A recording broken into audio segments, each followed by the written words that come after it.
Hi, I'm Tom from Fetch Hive, and today we're going to go over some new features in Fetch Hive. Our first feature will be the ability to improve your prompts with the use of AI right inside the Fetch Hive dashboard. Now, this feature is available on both prompts and also workflows. For now, we're going to start with the prompts. We'll create our first prompt. Let's do a test prompt. Then from here, we can see we can add a system prompt and also user prompt. Now, whenever you create, whenever you improve a prompt with the system, it's different whenever you improve the prompt with the user. When you improve the prompt with the system, it outlines how the LLM should behave when it's building the response. So I will take an example here. I would like to understand search results and build a report. So it will take this request and it will build out the initial prompt for you for the system prompt. Okay, we can see that's done. We can see it's has an identity statement, has a core function, has behavioral guidelines, and has limitations. Now, if any part of this is not exactly what you need, you can always edit it after. Next, we'll move to the user prompts. So we'll do the same thing again. I would like to understand search results and build a report. So it will go through and it will try and create a prompt which meets the criteria of your goal.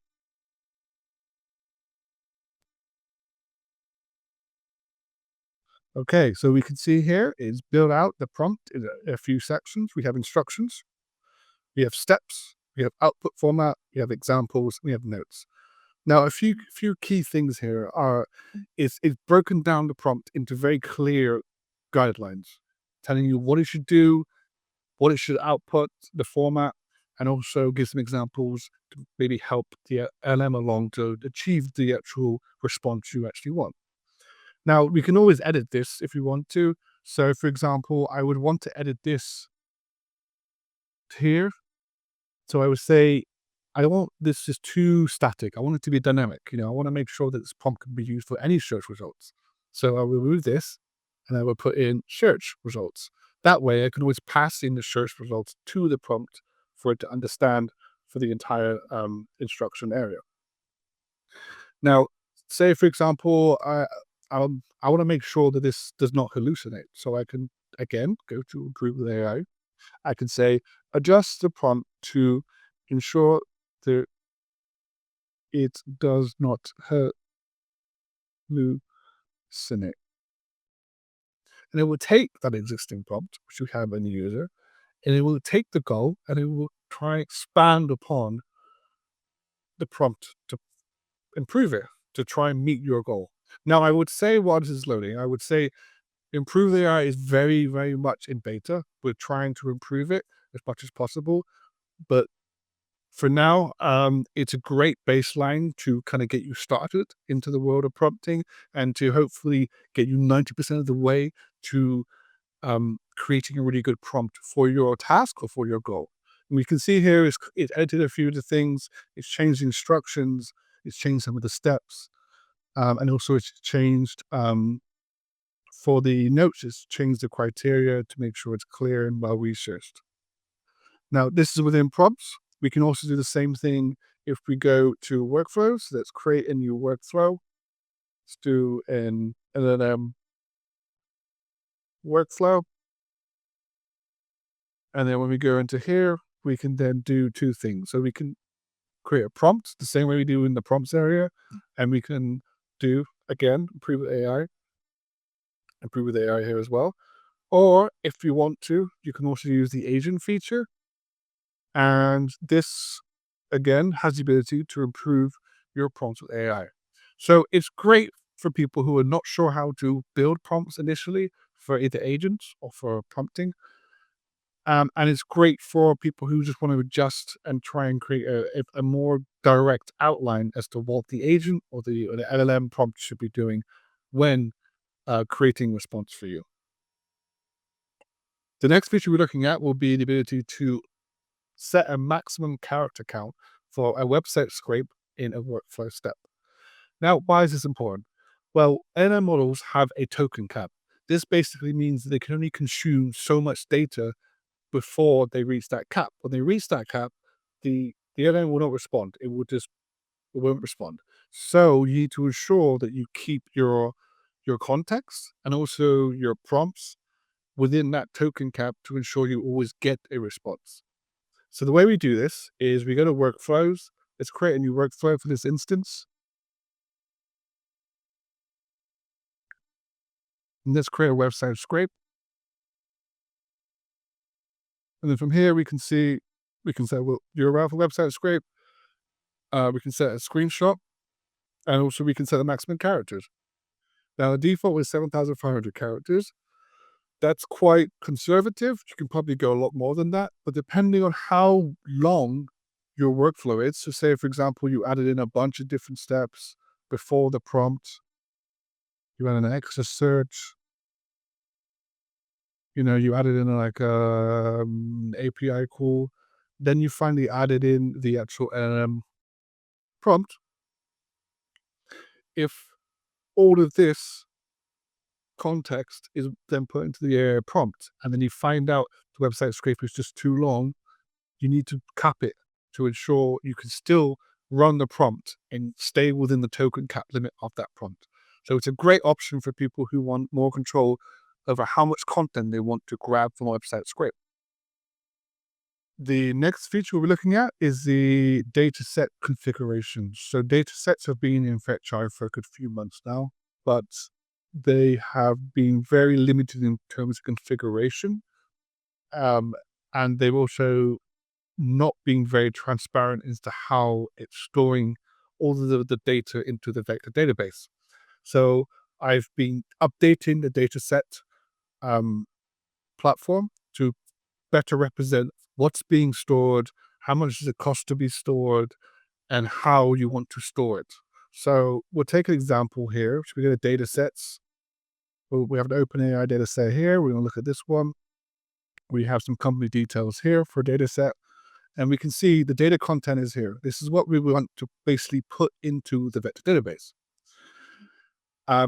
From here, we then want to set a chunking strategy. Now, before, the chunking strategy was always just automatically set for you. But this time, you can actually specify the chunking strategy. The default is designed for speed, it's quick. The advanced is more about custom control for you and your needs. So with the advanced, you can then set the chunk length for every chunk. And also you can set the chunk overlap. The chunk overlap means it will take content from the previous chunk and then put it into the chunk after it to ensure context between chunks. For most people, I don't see advanced being a requirement. I think default is fine for you. If you're not really sure whether you need default or you need advanced, I would just go with a default.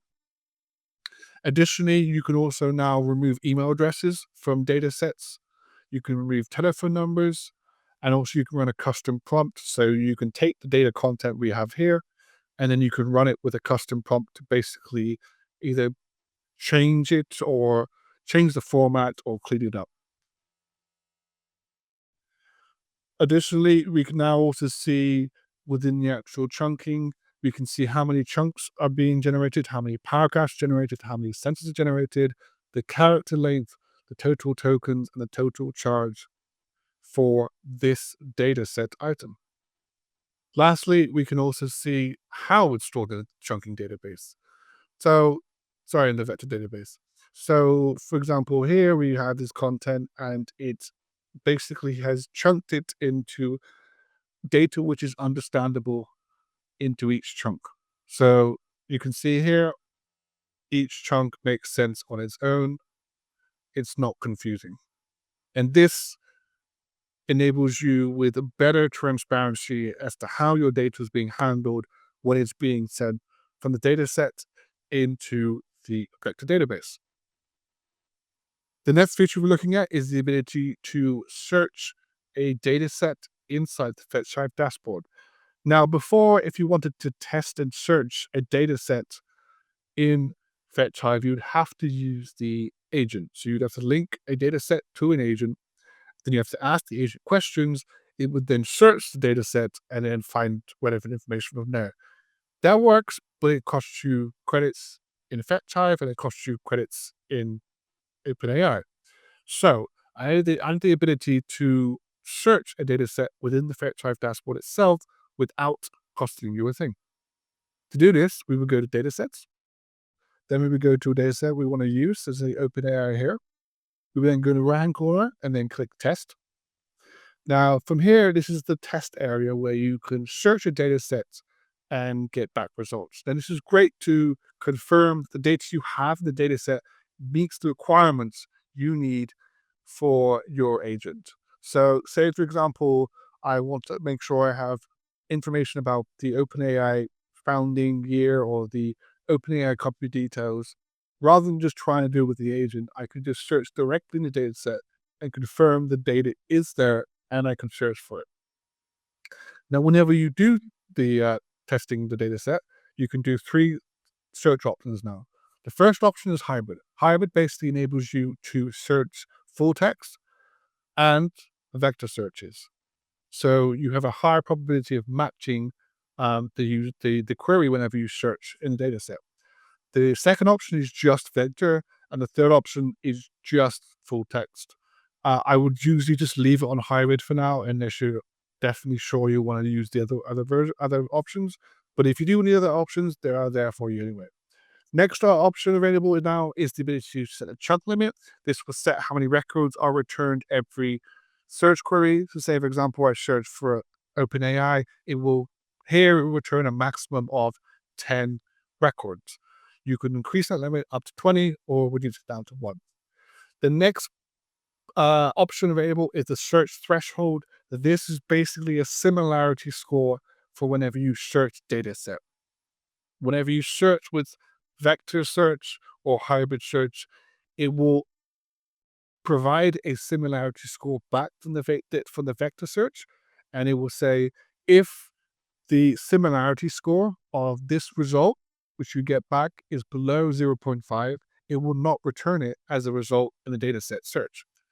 If the result is 0.6, so as you can see here, it says 0.5. If it's 0.6 similarity score for the result from the data set search, it will return it as a result. This basically allows you to control how strict it is, how strict the actual similarity should be when searching for queries. So I'll run an example here because I've been talking a lot. You can search for OpenAI. We can say run test. And we can see here, we've done a hybrid search. So usually whenever you do a hybrid search, if you see a similarity score here of 1, it's usually from the full text. But also you can see here we have some vector results as well. And we can see the similarity score for this and for this one was 0.52.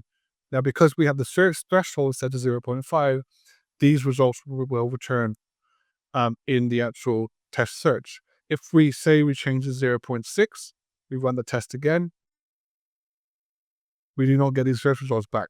We only get the ones from the full text search because it's similarity score 1.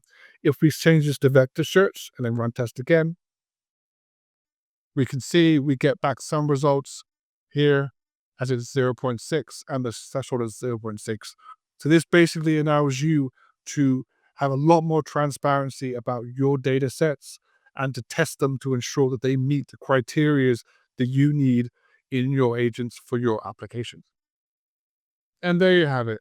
4 new features in Fetch Hive which allow you to improve your prompts with AI, customize your website scrape workflows, configure your data sets exactly how you want them, and finally test your data sets to ensure they always meet your agent needs. As always, if you have any questions, let me know. I'm always happy to answer them. Thanks again.